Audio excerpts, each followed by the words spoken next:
Não, né? Boa noite, irmãos. Paz do Senhor. Tudo bem? A igreja está cheia hoje. Glória a Deus. Irmãos, primeiramente eu quero pedir para vocês que prestem atenção no que eu vou falar hoje. Eu quero ministrar para vocês algo que tem queimado no meu coração e uma revelação importante para a vida do cristão. E seja qual for a tua necessidade hoje, seja ela física, emocional, espiritual, teu trabalho, teu casamento, tua vida profissional, teus filhos, a solução a gente vai encontrar hoje. E essa solução está em Cristo. Quando Jesus é revelado para nós, o poder dele, toda a magnificência do poder dele, o pobre prospera, o fraco se torna forte e o doente é curado, porque só existe um lugar que a gente vai encontrar poder para transformar nossas vidas, e é no sangue dele. Eu queria começar aqui, nós vamos ler bastante a Bíblia hoje, tá? Eu gosto de ler a Bíblia. E eu falo muito rápido, tá, pessoal? Então, se eu estiver falando muito rápido, alguém levanta a mão que eu vou acalmar, tá? Minha cabeça assim. Fabrício, abre para nós lá, Lucas 4, do 18 ao 19. Se tu puder botar na NAA, fica melhor.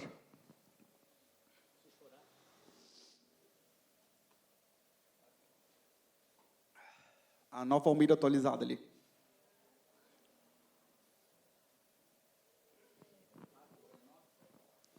Lucas 4, 18 e 19. Isso. Eu vou ler a minha aqui por causa da luz aqui, está muito forte aqui. O Espírito do Senhor está sobre mim, porque Ele me ungiu para evangelizar os pobres. Enviou-me para proclamar libertação aos cativos e restauração de vista aos cegos, para pôr em liberdade os oprimidos e para proclamar o ano aceitável do Senhor. Jesus, Ele foi ungido para quê? Para pregar a boa nova, né? Não é boas novas, é boa nova. No singular. Por quê? Porque só existe uma boa nova, e é Ele. Sempre que você ouvir Jesus tendo pregado, essa boa nova, ela é proclamada, sabia? Porque quando a gente fala de Jesus, a gente está proclamando a boa nova para as pessoas.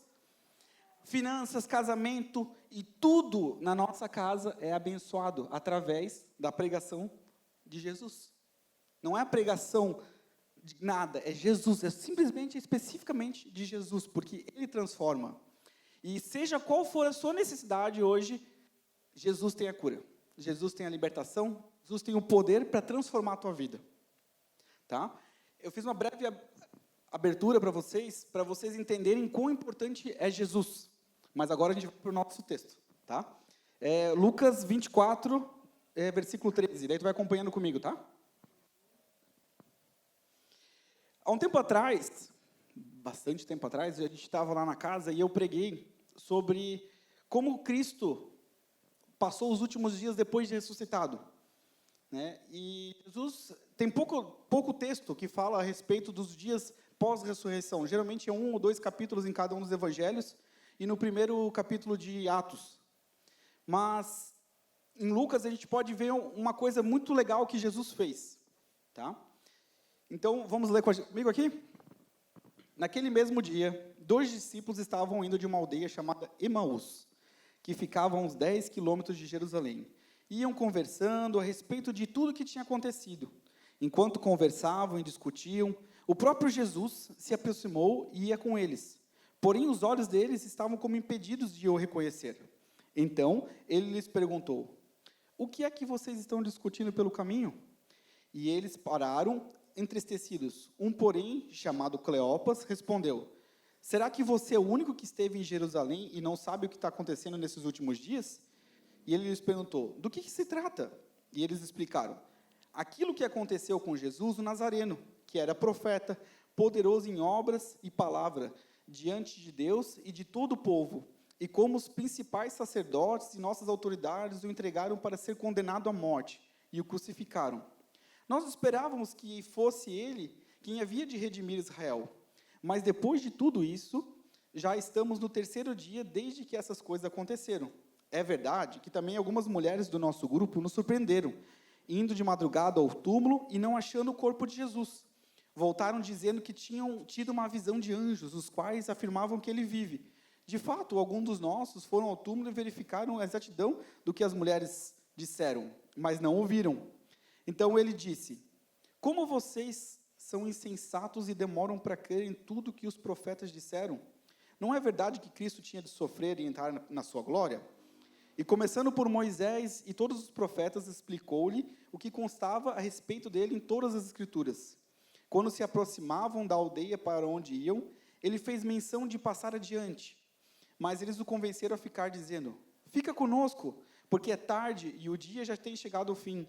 E entrou para ficar com eles, e aconteceu que, quando estavam à mesa, ele pegou o pão e o abençoou. Depois partiu o pão e deu a eles. Então os olhos deles se abriram, e eles reconheceram Jesus, mas ele desapareceu da presença deles. E disseram um ao outro: não é verdade que o nosso coração ardia no peito enquanto ele nos falava pelos caminhos, quando nos explicava das Escrituras? E na mesma hora, levantando-se, voltaram para Jerusalém, onde acharam reunidos 11 e outros com ele, os quais diziam: de fato, o Senhor ressuscitou e já apareceu a Simão. Então os dois contaram o que lhe tinha acontecido no caminho e como tinham reconhecido o Senhor a partir do pão. Então, essa mensagem aconteceu após a ressurreição de Cristo. Certo? Então, vamos só fazer dizer para a gente entender, tá? Então, Jesus morreu, né, ele foi crucificado, morreu, e ao terceiro dia, ele ressuscitou. Daí, duas mulheres foram lá, viram que estava o corpo, voltaram, falaram para os discípulos, e esses dois aqui, que estavam junto no grupo, que conheciam as promessas, que estavam andando com Cristo, pô, peraí, isso aí não está certo, não. E eles desanimaram e começaram a ir embora. Saíram porque eles estavam em Jerusalém e foram a caminho de Emaús, certo? E o que é interessante é que, por que a Bíblia coloca isso? Né? Por que quando a gente vê o que Jesus falou após a morte, a ressurreição dele, não são muitas palavras, mas Jesus fez questão de ir atrás desses dois, porque esses dois representam a nós, os discípulos, né? E Jesus, ele foi lá e confortou o coração deles, né? Ele ministrou o coração deles. A gente vai poder ver, nesse trecho aqui, vários pontos para a gente poder entender como tem que ser a vida do cristão. Quando Jesus chegou neles, eles estavam tristes, desencorajados, né? Provavelmente depois de tudo acontecer, eles esperavam que Jesus ia ser o rei que ia dominar, que ia ser aquele rei que vinha para levantar Israel e acabar com toda a humilhação de ser dominado pelo povo romano. Mas Jesus morreu. E daí, quando alguém veio falar que ele ressuscitou, daí que eles ficaram: não, essa história está ficando muito doida. E a Bíblia fala que eles não reconheceram Jesus, né? E quando Jesus chegou para eles, né, a primeira coisa que Jesus fala para ele é: o que vocês estão discutindo no caminho, né? Porque Jesus, ele simplesmente chegou e se aproximou, né? O que vocês estão discutindo, né? E é interessante que eles pararam, né, viram Jesus e falaram: pô, tu estava numa caverna, cara? Tu não viu o que aconteceu? Tu não viu que crucificaram Jesus, que estava fazendo aquela revolução toda aqui? Que como Jesus foi condenado à morte? E pelo jeito que eles falam, né, a gente consegue notar que os caras não estavam felizes com a história. Estavam desanimados, estavam tristes, né? Mas Jesus ainda continua perguntando, né, do que se trata. Daí eles vão lá e explicam para Jesus a narrativa, né? Então a gente vai ver aqui vou ler aqui de novo aqui para vocês. Aquilo que aconteceu com Jesus, o Nazareno. Então eles viam que ele era profeta, poderoso em obras e palavras, diante de Deus, de todo o povo. Eles conseguiam ver a obra de Cristo pelo povo. E ele fala assim: mas tu não viu como os nossos principais sacerdotes, eles pegaram esse Jesus e entregaram para a morte? E ele foi crucificado, mas era esse cara que havia de redimir Israel. Daí eles contam depois das irmãs que tinham ido lá ver o túmulo e que ele tinha ressuscitado, né? E eles concluem. E quando eles terminam a narrativa, Jesus pergunta para ele fala para eles assim, ó, lá no 24, 25, para mim, por favor, Fabrício. Aqui que a gente começa a ver o ensinamento de Jesus.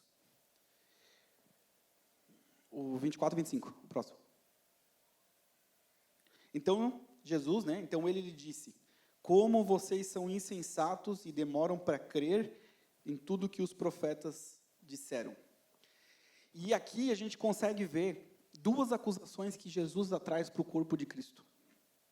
A primeira é: como vocês são insensatos. O que é um insensato? Né?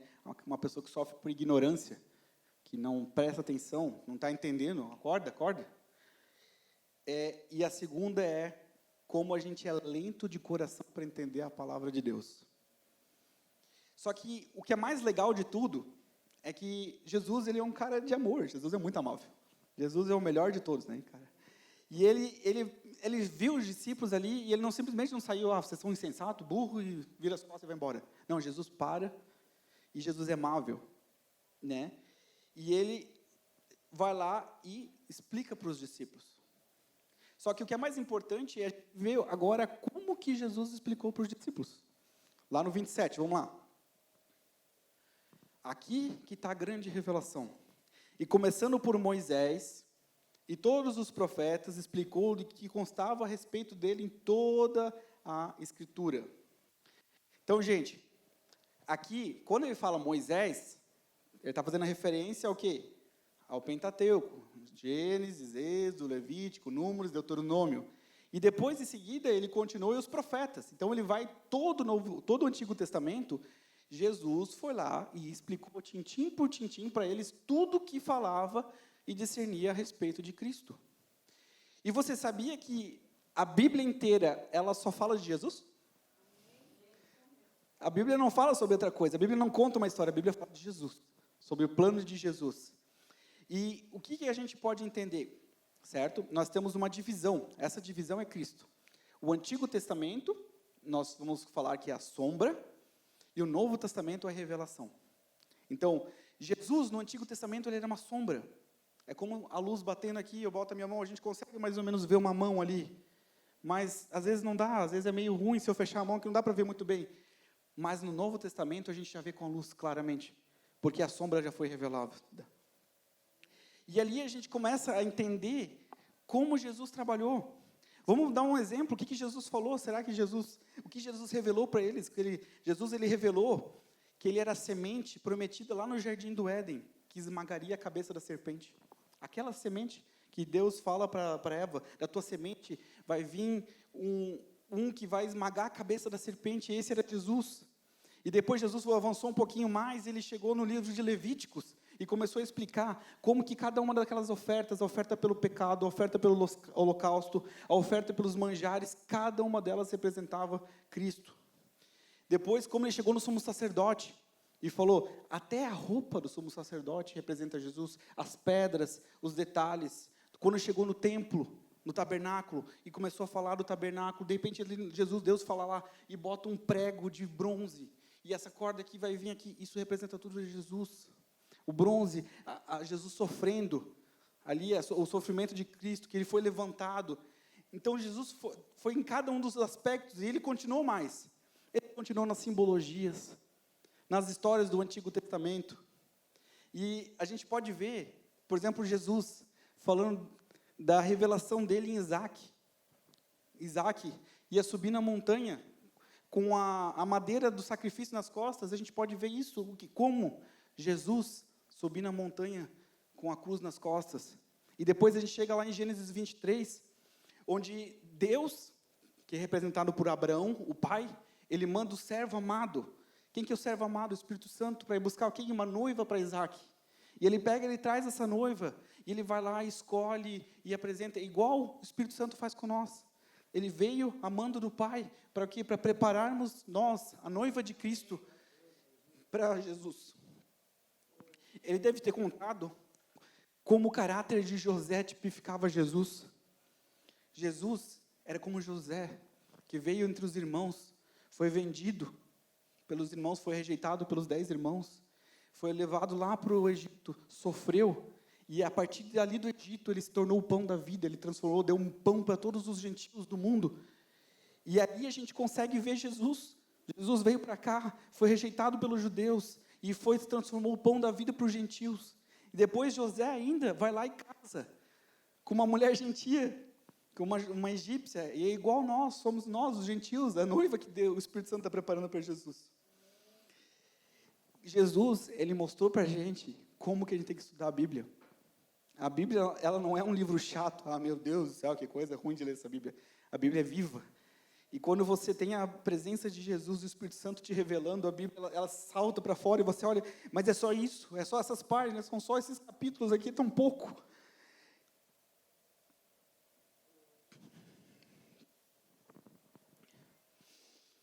E quando eu fiz aquela pregação há um tempo atrás, uma coisa que me veio muito à cabeça foi, por que nenhum dos discípulos, quando teve encontro com Cristo, não reconheceu Jesus? Por que todos eles olhavam e sabiam que era Jesus, mas não conseguiam reconhecer? E esses dois aqui, a gente pode ver por que Jesus fez isso. Por que eles estavam com os olhos impedidos de ver? Porque a gente não vai ter a revelação de Jesus na vista. A gente vai ter a revelação de Jesus através da palavra. Ele vai se revelar a palavra. E sabe por que Deus fez isso? Por causa de mim e de você. Porque se não fosse assim, a gente não ia conhecer Jesus. Eu não preciso chegar para Deus, Deus, eu queria ter vivido no teu tempo para poder te ver. Eu posso ler na palavra e encontrar Jesus. Sabe, tem muita gente que fala, eu queria saber hebraico, eu queria saber grego para saber mais de Cristo. Mas não precisa, você não precisa, a gente tem o Espírito Santo. Claro que o hebraico e o grego ajudam a gente a entender mais. Mas quando a gente tem a presença do Espírito Santo, é muito mais forte e ela revela para a gente Cristo.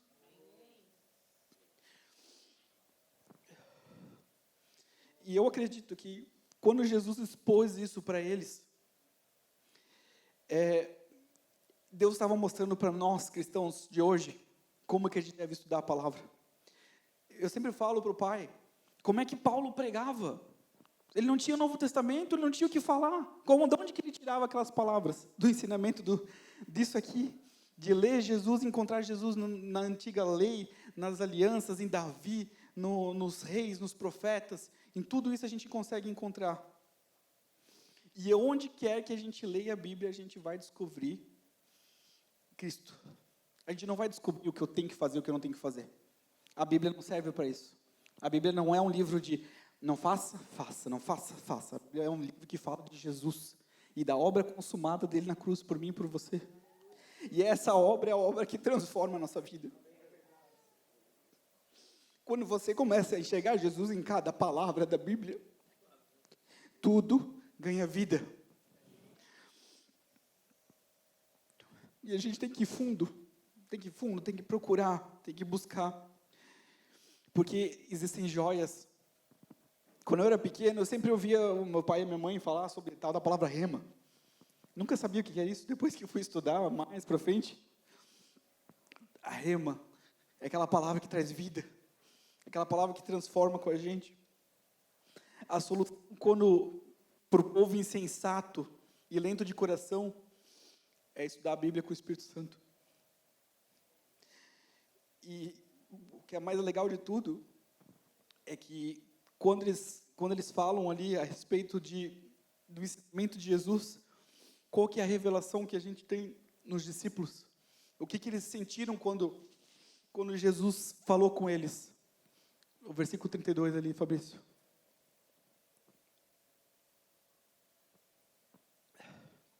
E eles disseram um ao outro, não é verdade que o coração nos ardia no peito, quando ele nos falava pelo caminho, e quando ele explicava as Escrituras? Meu amado, quando Jesus é revelado, o nosso coração arde.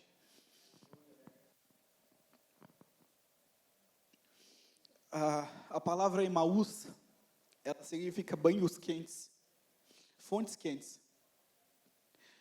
Quando Jesus expôs a Escritura, ele escolheu esses dois discípulos para que a gente pudesse ter essa revelação de que ao buscar ele a gente ia encontrar esses banhos quentes. E esses banhos quentes, eles trazem conforto, eles trazem cura. Quando a gente vai para Piratuba, essas águas termais, sempre falam, tem propriedades medicinais, cura. A palavra de Deus, ela traz cura, ela traz vida.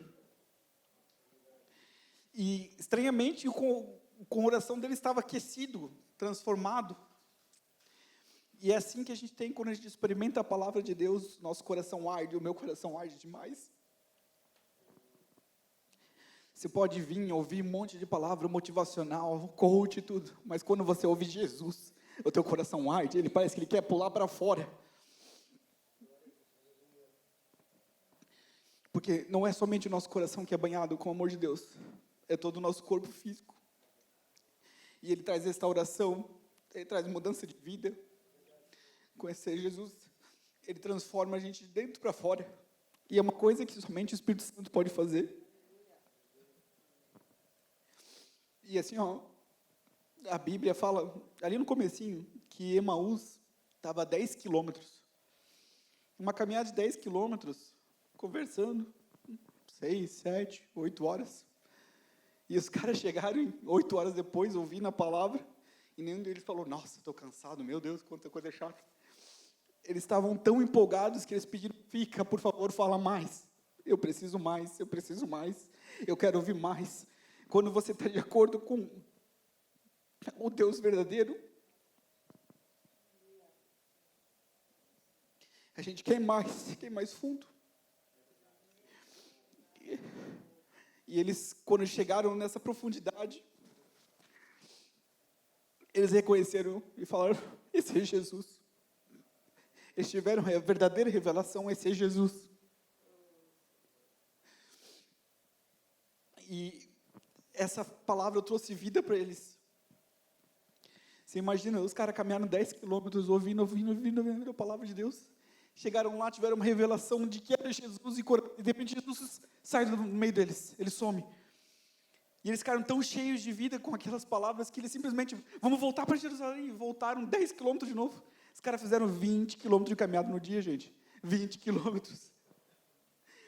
Quando a gente se posiciona sob um ensinamento ungido de Deus, cara, a nossa vida flui. Sabe, a gente trabalha, a gente vive, a gente faz tudo para Cristo. E nada é pesado, porque a gente está focado na palavra. A Bíblia fala lá em Salmo 119, versículo 7. Davi falava assim, 119, 7. Estou aflitíssimo, vivifica-me, Senhor, segundo a tua palavra. A palavra de Deus vivifica o coração. A palavra de Deus vivifica a nossa alma, nosso espírito, nossa vida, nosso casamento.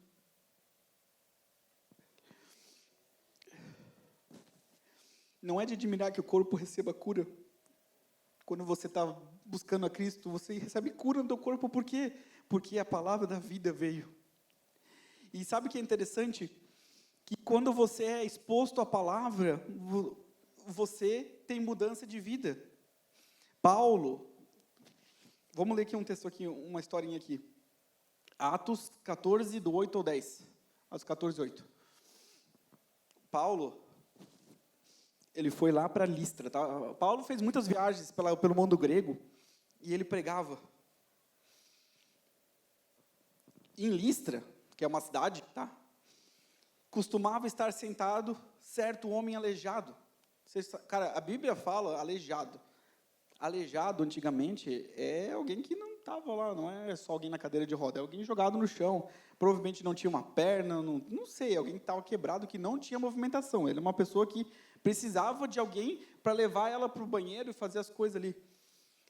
Um paralítico, desde o seu nascimento, que nunca tinha conseguido andar. Ele nunca andou na vida. Não foi uma pessoa que caiu e se machucou. Ele nunca andou. E este homem ouviu Paulo falar. E quando Paulo fixou nele os olhos e viu que ele tinha fé para ser curado, disse a ele, em voz alta, levante-se direito sobre os pés. E o homem saltou e começou a andar. Só de ouvir a palavra de Deus, a vida veio para ele e ele foi curado. Somente a palavra. Ele não teve que fazer nada, somente eu buscar a Jesus, e Jesus o curou. E naquele mesmo momento ele levantou. E sabe uma pessoa que nunca andou na vida, levantar e sair correndo? Às vezes tu fica ali um tempo sentado e a tua perna já está amortecida, quando tu levanta meio assim. Uma pessoa que nunca andou, levantou e saiu correndo. tem tudo, não existe, não é pouco, tem tudo a ver com Jesus. A palavra, a Bíblia é tudo a ver com Jesus e somente Ele. Os fariseus, eles sabiam de cor a palavra, de cor. Eles sabiam a letra, eles sabiam tudo. Mas eles não conseguiam ver a palavra de Deus encarnada na frente deles. Então, a Bíblia, ela não é conhecimento. A Bíblia, ela é revelação de Jesus. É a revelação de Cristo. Não adianta falar, não, eu conheço de cor e salteado. Você precisa ter a revelação de Jesus. Você precisa que o Espírito Santo te dê a revelação de Jesus. E através da revelação de Jesus, a tua vida é transformada. E você, quando você vai orar, quando você vai ler a Bíblia, você tem que pedir, Espírito Santo, me revela essas palavras. Me revela. O que nós precisamos é que o Espírito Santo traga para nós as revelações das joias ocultas da obra consumada de Cristo. Sabe que é interessante? Jesus mesmo fala isso. Mateus 13:44.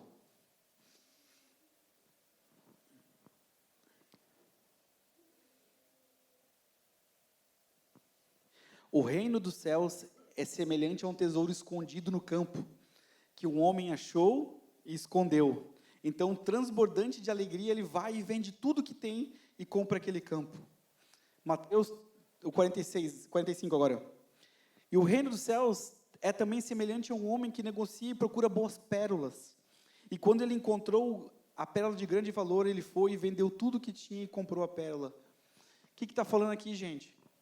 Quando eu encontro Jesus, Ele é o meu tesouro, e eu vendo tudo que eu tenho, eu vendo todos os meus conceitos, tudo que eu entendo por minha vida, e eu pego essa preciosidade que é Jesus, e essa preciosidade entra no meu coração e começa a me mudar, a me transformar de dentro para fora. Porque quando as pessoas tiram os olhos de Jesus, sabe o que elas conseguem ver? Só a si mesmo. Elas começam a ver, eu não preciso ir na igreja, eu não preciso disso, eu não tenho tempo para aquilo, preciso trabalhar mais, preciso fazer mais. E você começa a olhar para a tua vida e começa a olhar para as tuas obras e você esquece de Jesus. Agora, quando você encontra essa pérola preciosa, ela vem, ela entra na tua vida e transforma. E você consegue entender que é pela obra consumada dele na cruz. Não é pela minha obra. Não é pelo que eu faço, que eu alcanço a minha salvação, que eu alcanço a minha cura, mas é pela obra dele. Pelo corpo dele que foi moído pela cruz, e pelo sangue dele que foi derramado para a minha remissão no meu pecado. E eu falei para vocês agora, expliquei como Jesus ensinou que a gente tem que encontrar essa pérola na palavra, da revelação da sombra para a revelação de Cristo. E agora eu quero ensinar vocês e mostrar como a gente pode fazer aqui junto. Vou fazer um exemplo prático de como a gente pode ler a Bíblia e encontrar pérolas. 21, do 4 ao 6. Às vezes a gente tem o Antigo Testamento, tem gente que as páginas de Levítico estão coladas, né? Desde que o cara comprou a Bíblia, nunca abriu ali. Outros números, Deuteronômio, né? Porque tu vai ler a história, é gostoso, né? Está contando uma história, mas de repente o negócio vai ali e parece que é chato. Mas a gente, vamos ler aqui, Números 21, 4. Então, aqui, certo, o povo estava andando pelo deserto. Então, os israelitas partiram do monte Hor, pelo caminho do Mar Vermelho, para rodear a terra de Edom. Mas o povo se tornou impaciente no caminho e falou contra Deus e contra Moisés, dizendo: por que vocês nos tiraram do Egito para que morramos nesse deserto, onde não há pão e nem água? Já estamos enjoados dessa comida ruim. O povo começou a falar mal do maná de Deus. Então o Senhor mandou para o meio do povo o quê? Cobras venenosas que mordiam o povo, e morreram o quê? Muitos. Então o que aconteceu? O povo de Deus começou a reclamar, Deus não se agradou, né, porque eles estavam reclamando do pão vivo, o pão que descia do céu. Quem que era o pão que descia do céu? Jesus. Então começaram a reclamar de Jesus, e o que acontece? Veio as cobras e começaram a morder ele. Então, Continuando no versículo 7 ali. Então o povo foi a Moisés, percebendo o que tinha feito, né? Nós pecamos, porque falamos contra o Senhor Deus e contra você. Ore ao Senhor pedindo que nos tire de nós as cobras. Então Moisés orou pelo povo. Então Moisés viu que o povo tinha se arrependido e falou, vamos lá orar, e foi lá e orou para Deus. E Deus trouxe uma solução. Versículo 8 ali. E o Senhor disse a Moisés, faça uma serpente e coloque sobre uma haste. Quem for mordido e olhar, viverá. Moisés fez uma serpente de bronze e a pôs sobre uma haste. Quando alguém era mordido por alguma cobra, se olhava para a serpente de bronze, era curado. Então, vamos lá, vamos exemplificar aqui. Então, ele foi lá, pegou, desenhou uma serpente de bronze lá e botou alto. Então, estavam caminhando, alguém era mordido, olhava para a serpente e vivia. Certo? Essa é a sombra. Agora, vamos ver a revelação? João 3,3. Quem estudou comigo João, vai lembrar sobre esse capítulo, né? Esse capítulo aqui é muito legal. Esse capítulo ele fala sobre Nicodemos. Nicodemos era um mestre da lei, alguém que entendia muito a lei, e ele reconheceu em Jesus algo diferente, e ele, durante a noite, para não ser reconhecido pelos outros fariseus, ele foi lá e perguntou para Jesus algumas coisas, né? E daí Jesus respondeu para ele assim, em verdade, eu te digo que, se alguém não nascer de novo, ele não pode ver o reino de Deus. Né?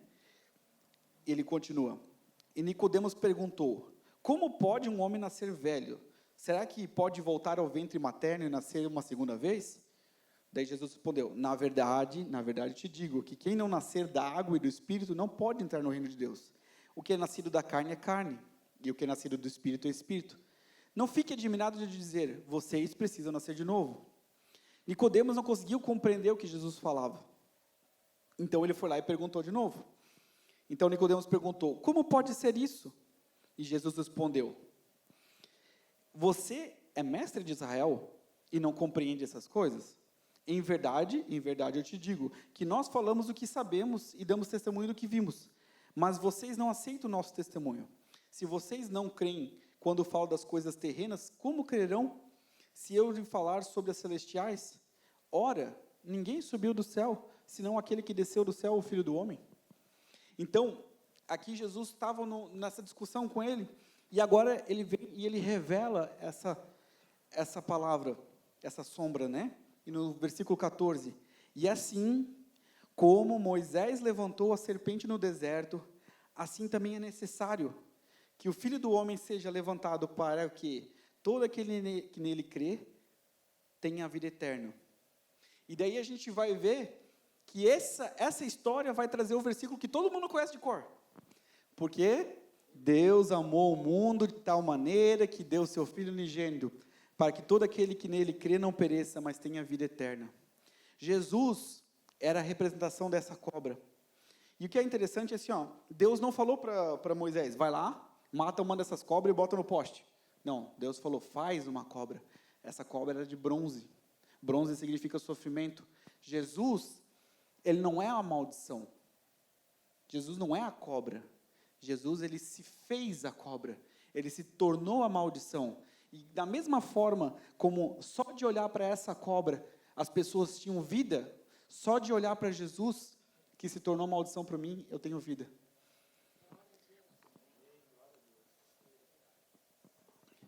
Jesus, ele não é a maldição.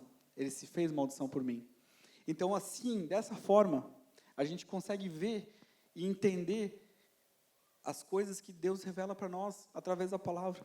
Você olha, você lê e você consegue compreender quão importante foi aquele pequeno texto de uma cobra mordendo no meio do deserto. Às vezes as pessoas passam, lê aquela história, passa batido. E Jesus declarou que assim como Moisés fez, eu preciso ser feito comigo isso.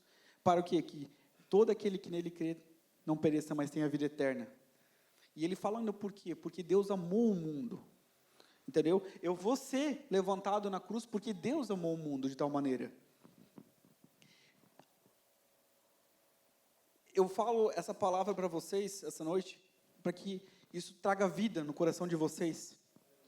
para que vocês possam cada vez mais e mais ter vontade de estudar a palavra, para poder conhecer Jesus e entender a profundidade das coisas que Ele tem nos falado. Eu quero fazer um convite para vocês. Eu estou adiando essa aula para começar há vários dias, porque precisava desse momento, para que vocês possam entender a importância de estudar a palavra. Eu quero convidar todos vocês, quinta-feira, às 8 horas, para estar aqui com a gente, estudando a palavra de Deus. E agora, nós vamos fazer a ceia. E para isso, eu queria estudar mais um pouquinho a palavra com vocês. Vamos ler lá em 1 Coríntios 11, versículo 17.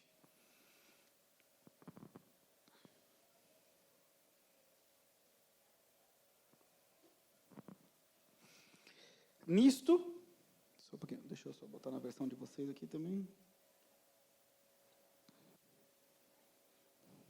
Mas sinto que agora prescrevo, não posso elogiá-los, porque vocês se reúnem não para o melhor, e sim para o pior. Porque, antes de tudo, estou informado que, quando se reúnem na igreja, existem divisões entre vocês, e eu, em parte, acredito que isso é verdade. E é até necessário que haja partido entre vós, para que também os aprovados tornem conhecido de vocês. Quando, pois, se reúnem no mesmo lugar, não é a ceia do Senhor que vocês consomem, porque quando comem, cada um toma antecipadamente sua própria ceia. E quando um fica com fome, o outro fica embriagado. Será que vocês não têm casa onde vocês podem comer ou beber? Ou menosprezam a igreja de Deus e envergonham os que não têm? Que posso dizer a vocês, devo elogiá-los? Nisso certamente não vou elogiá-los. Porque eu recebi do Senhor o que eu também lhes entreguei, que o Senhor Jesus, na noite em que foi traído, pegou o pão e, tendo dado graças, partiu e disse: Este é o meu corpo, que é dado por vocês. Façam isso em memória de mim. Do mesmo modo, depois da ceia, pegou também o cálice, dizendo: Este é o cálice da nova aliança, do meu sangue. Façam isso todas as vezes que beberem em memória de mim.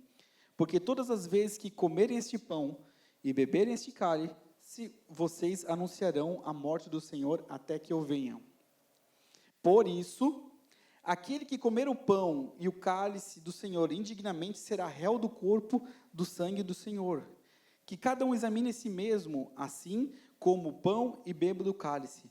Pois quem come e bebe sem discernir o corpo, come e bebe juízo para si. É por isso que há entre vós muitos fracos, doentes, e não poucos dormem.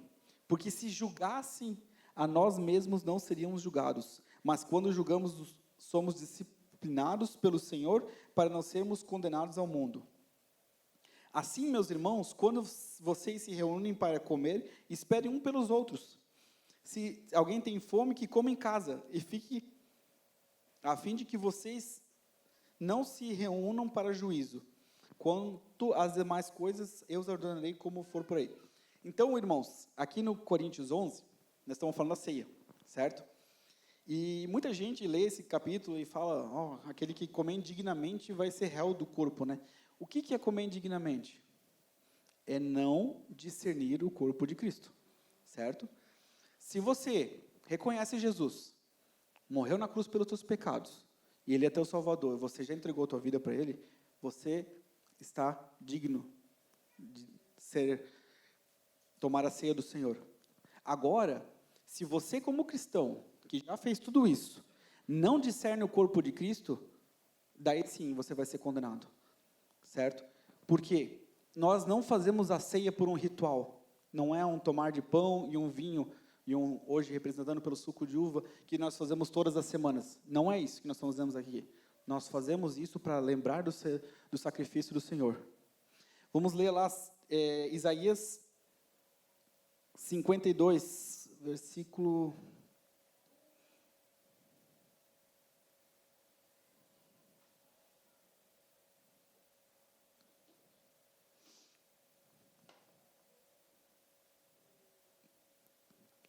Versículo 13. Agora nós vamos ler o que é discernir o corpo de Cristo? Certo? Todos nós sabemos que o sangue de Cristo, ele foi derramado para a remissão de pecados.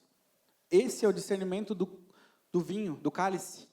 Então, se você discerne que o sangue de Jesus foi derramado na cruz por você, para a remissão dos teus pecados, você discerniu o cálice. E para a gente poder discernir o pão, que é o discernir o corpo, nós vamos ler aqui. E eis que o meu servo procederá com prudência, será exaltado e elevado e será muito sublime, como muitos pasmaram à vista dele, pois o seu aspecto estava tão transfigurado, e mais do que qualquer outro, a sua aparência, mais do que a dos outros filhos do homem. Assim causará admiração às nações, e os reis fecharão a sua boca por causa dele, porque verão aquilo que não lhe foi anunciado, e entenderão aquilo que não têm ouvido. 53. Quem creu na nossa pregação, e quem foi revelado o braço do Senhor? Porque foi subindo como um renovo diante dele, e como a raiz de uma terra seca. Não tinha boa aparência, nem formosura. Olhamos para ele e não vimos beleza alguma. Gente, Jesus foi espancado o dia todo. Ele foi espancado, ele foi jogado no chão. A gente vê os filmes da crucificação e não chega nem perto do que Jesus passou. Jesus era espancado, jogado no chão, era arrastado na terra, levantava. Jesus foi soltado no canto. Ele fez as necessidades dele, ele era humano. Quando Jesus foi crucificado na cruz, rasgaram as vestes dele. Jesus não estava bonitinho com uma tanguinha lá, Jesus estava lá humilhado, Jesus precisava ser totalmente humilhado, para que a gente pudesse falar, não tinha beleza nenhuma naquilo. Não existia beleza nenhuma na cruz. E essa beleza trouxe para mim salvação e cura. Ele era desprezado e o mais rejeitado entre os homens. Homem de dores e que sabe o que é padecer. E como de quem os homens escondem o rosto, era desprezado e deles não fizemos caso. Certamente ele tomou sobre si as nossas enfermidades e as nossas dores levou sobre si. E nós o consideramos como aflito, ferido de Deus e oprimido. Mas ele foi transpassado por causa das nossas transgressões e esmagado por causa da nossa iniquidade. O castigo que nos traz a paz estava sobre ele, e pelas suas feridas fomos sarados.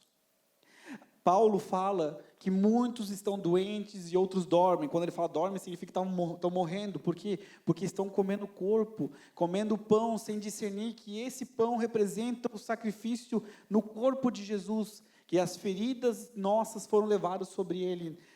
E quando você come, você está lembrando, o teu corpo foi moído por mim, a minha enfermidade não pertence a mim, porque ela foi levada em ti. O meu câncer não está comigo, está contigo. Eu não tenho câncer, o meu corpo é curado. Eu não sou velho, eu não sou doente. Todas essas enfermidades estão sobre Cristo. Eu não vou aceitar sobre a minha vida. Sabe? Tem muita gente que acha que Deus me mandou uma doença aqui para me castigar. Deus não faz isso, gente. Deus ama a gente.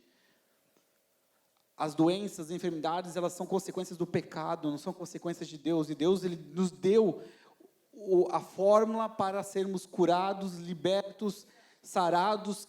Nós somos feitos para reinar nessa terra. Nós somos feitos para viver em camas de hospital. Nós somos feitos para reinar. Quando você tem alguma doença na sua vida, você toma o corpo de Cristo e você discerne sobre as tuas pisaduras, sobre a tua enfermidade, sobre quando tu foi espancado, a minha doença, a minha enfermidade foi sobre você, e eu declaro vida para o meu corpo, eu declaro morte para a minha doença e vida para o meu corpo. Tudo a gente tem que aprender a usufruir do que Deus nos dá, dos dons. Tudo a gente acha que é bobeira. Tem muita gente que acha, não, eu não vou pedir perdão, não vou pedir cura pelo meu problema no meu pé aqui, porque tem gente que está precisando muito mais. Deus tem perdão para todo mundo. Deus tem cura para todo mundo. E Deus não quer ver a gente doente. Paulo fala, tem muito dentro de vocês doente, porque vocês estão comendo a ceia sem discernir que o corpo de Cristo cura vocês. Vocês têm que entender, aqui a gente é curado pela fé na obra dele, não é pelo nosso esforço. Então, se você hoje tem se hoje você tem uma coisa, uma doença, alguma coisa que está te incomodando, uma dor, uma doença, na ceia do Senhor, levante e ensine o corpo de Cristo. Tome a ceia com discernimento para quê? Para trazer vida para você. Se você acha que o teu pecado está te afastando de Cristo, meu irmão, Jesus já levou o teu pecado sobre a cruz. Entrega para Ele. Se você vive com a culpa mas eu fiz isso, tu está com a culpa. Se a culpa sai em você, ela não está em Cristo. E Jesus levou toda a culpa sobre Ele. Todo o fardo nosso de culpa pelo que a gente fez, está com Ele. Quando a gente está aqui, a gente peca, gente, a Bíblia fala que a gente tem um advogado. O que é um advogado? Eu errei? Opa, advogado, eu já errei, resolve para mim, fechou? Segue em frente. A culpa já ficou com Ele, leva embora. Por quê? Porque Deus ama a gente. E a obra dele é perfeita e consumada. A obra dele é perfeita e consumada. É o amor dele que fez por mim a cura. É o amor dele que me deu o perdão. É o amor dele que fez tudo isso na cruz por mim. Não é pela minha obra, não é pela minha força, não é pelo que eu sinto. É pelo que ele fez na cruz. E nós, essa noite, eu quero convidar vocês para todo mundo ficar de pé. Para todos estarmos juntos, celebrando a ceia do Senhor em comunhão. Porque não podemos ter divisão no corpo. Não podemos ter briga, não podemos ter encrenca, não podemos falar mal um do outro, nós somos todos corpo de Cristo. Sabe o que significa ser corpo de Cristo? Significa que Jesus é a cabeça, eu sou um dedo, você é um pé, o outro é um braço, o outro é o coração, o outro é o dedo. Somos um corpo, não podemos o corpo brigar consigo mesmo. E se você está doente, eu estou doente, nós somos um corpo. E Jesus morreu para que você tenha cura essa noite. Eu quero que todo mundo pegue um cálice e um pão. Agora, porque nós vamos comer em unidade. Como um corpo de Cristo.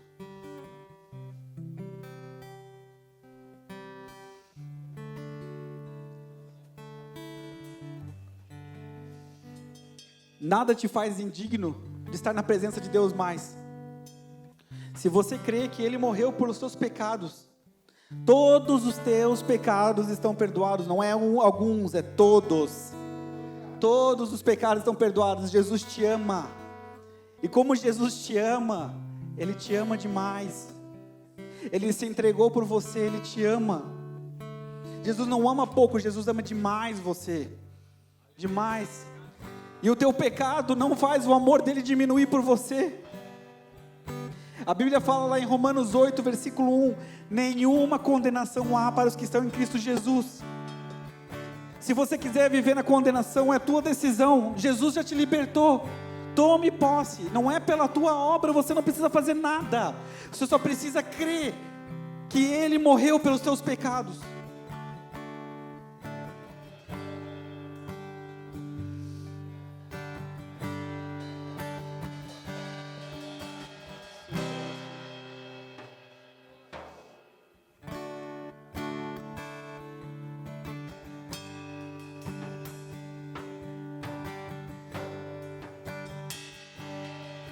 Os anjos aqui, uma só voz. Aleluia, Senhor. Dos céus descer.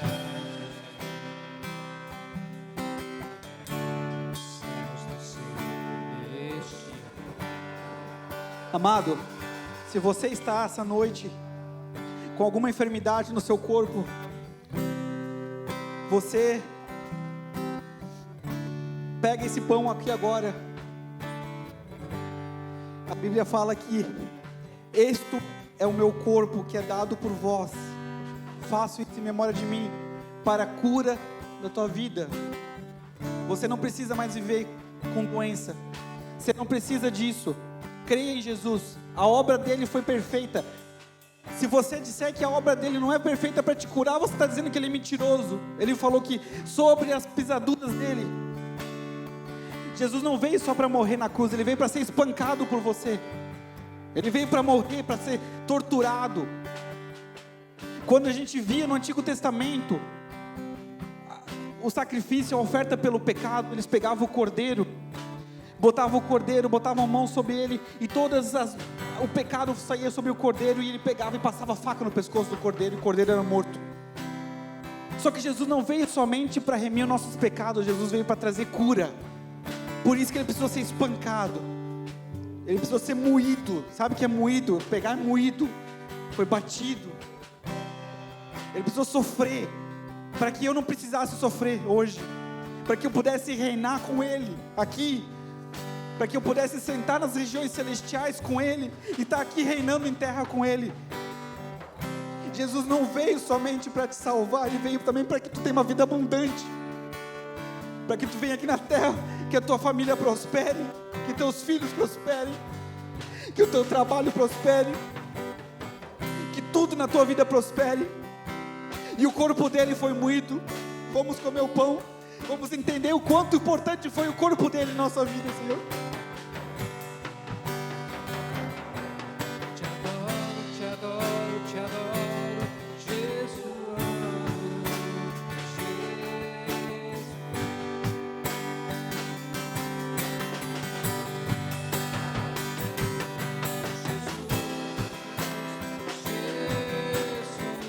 Não me deixe sair deste lugar. Te adoro,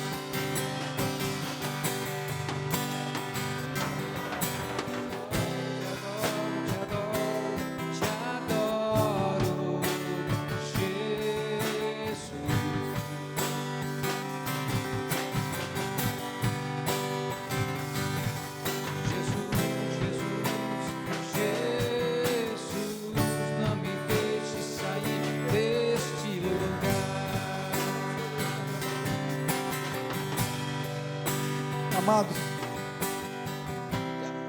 Paulo continua ali. Do mesmo modo, depois da ceia, pegou o cálice, dizendo: esse é o cálice da nova aliança, no meu sangue. Façam isso todas as vezes que beberem em memória de mim. Esse cálice representa a comunhão que foi restaurada com Cristo, a comunhão que foi restaurada com Deus. Eu não era digno de chegar na presença de Deus, mas pelo sangue dele, ele me fez digno novamente. E esse sangue é nossa comunhão. Pegue esse copo, troque com teu irmão. Nós somos um em Cristo, nós somos um corpo, nós vivemos um corpo em Cristo.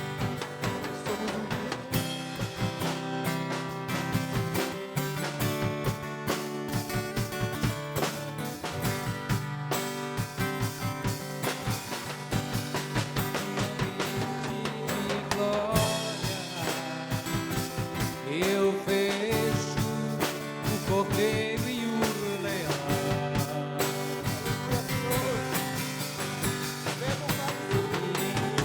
De glória,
Amados, Jesus, na cruz, Ele se transformou a maldição por nós. Ele levou todos os meus pecados sobre o seu corpo. A Bíblia fala que Ele se tornou a justiça por mim, para que eu pudesse ser a justiça de Deus em Cristo. O que significa isso, amado? Que o pecado precisava ser julgado e Jesus se ofereceu para ser julgado. E toda a ira de Deus foi sobre o pecado e sobre Jesus na cruz. E ela foi exaurida ali. Ela não está sobre mim. Jesus não está com ira sobre você. Jesus não te odeia, Jesus te ama. E Ele te ama e você precisa entender esse amor. Esse amor está sobre a sua vida. E esse amor, Ele vai te transformar. Ele vai te transformar de dentro para fora. Porque agora você vai entender que você é a justiça dEle, através da obra de Cristo. Eu não preciso mais pecar. Eu não preciso mais viver pelo pecado, porque eu sou justo pelo sangue dEle. O amor dEle me faz justo. E nada que eu faça me tira de longe, de perto da presença dEle. Nada que a gente faz tira a gente da presença dEle. Não deixa a condenação vir sobre a sua vida. Não deixa que o diabo te tire da presença de Deus. Vá para a presença de Deus, venha curtir o amor de Jesus. Venha deixar o coração teu queimar pelo amor, pela presença dEle. Busque Ele na palavra. Busque Ele todos os teus dias. Nós cantamos uma música no começo que fala que nós estamos esperando Jesus até que você venha. Não estou cantando até que venha aqui nascer um momento, mas até que tu venha, porque eu anseio a volta de Cristo, para poder encontrar com o meu amado. Eu anseio, não tenha medo do arrebatamento. Tem muita gente que tem medo do que nós vamos encontrar Cristo, vai ser a melhor coisa. O diabo, ele quer botar na tua cabeça que você não tem direito a isso, que você é uma pessoa que não está qualificada para estar na presença de Deus. Só que não é você que se qualifica, é o sangue de Jesus que te qualifica. Nada do que você faz aqui na terra vai qualificar você para estar na presença de Deus. É somente o sangue que foi derramado por Jesus. Toma posse disso. Viva essa verdade. Seja um cristão que é ativo. Viva por isso. Viva por isso. O teu sangue, dê a tua vida por isso, para buscar o amor dEle que te justificou os teus pecados. Fale disso. Por que um cristão, quando encontra Jesus, não para de falar de Jesus? Porque o amor queima o nosso coração. E você precisa pegar essa chama que está dentro de você e levar para as pessoas perto de você. Você precisa que essa chama seja transbordada, que todo mundo, os vizinhos, os teus amigos, todo mundo conheça essa chama que queima dentro do coração. Senhor, eu te peço, Senhor, acende a chama, Senhor, essa noite. Obrigado, Senhor, por tudo, Senhor, aqui, Senhor. Oh, Senhor, manifesta, Senhor, o teu amor, Senhor. Faça que todos entendam quanto tu amou eles na cruz. Que tu veio aqui para ser pisado, pisoteado, para ser humilhado, para ser massacrado, para morrer naquela cruz, para que eu pudesse olhar para ti e ter vida eterna hoje, Senhor. Obrigado, Senhor, por tudo, Senhor, em nome de Jesus, Senhor.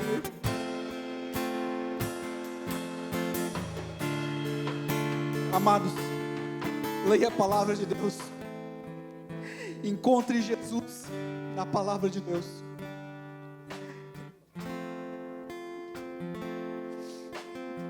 Encontre Jesus. Encontre Jesus.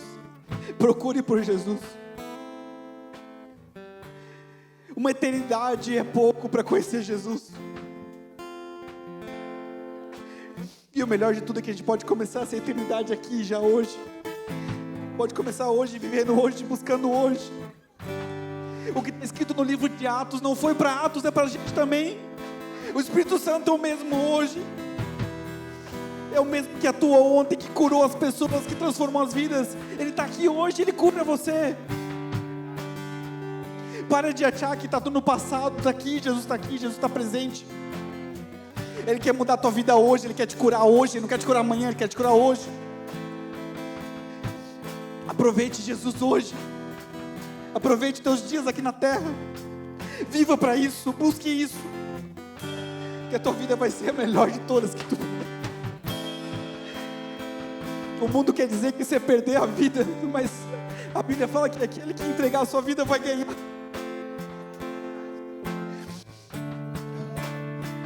Obrigado, Senhor, por tudo, Senhor. Obrigado, Espírito Santo, porque Tu és maravilhoso, Senhor.